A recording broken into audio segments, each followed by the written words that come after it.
Ayan, may comment tayo. Nagtatanong si Mi kung ilang months daw po bago mag-trending ang videos ko. Mga Mi, last October pa yung nagtitrending kong videos ngayon. Ayan, so ilang months na rin yun kung tutuusin. Meron pa akong isang nagtitrending na last December and last July. So mga Mi, kaya importante talaga na huwag kayong magdi-delete ng mga old videos nyo kasi magbo-boom talaga yan mga Mi. Yung isang hero product ko, last October. So yun nga sinasabi ko sa inyo. Tignan nyo na lang sa mga nakapin ko.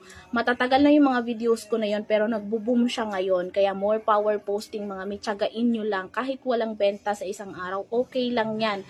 Lalong-lalo na sa mga nagsisimula pa lang dyan mga Mi.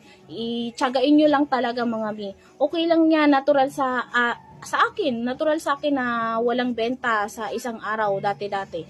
Pero nung nagkaroon ako ng viral video, ayan mga Mi, lalo na dun sa hero product ko, ayan, hindi na ako nawawala ng benta araw-araw. So, advice ko lang mga Mi, sipagan pa natin talaga.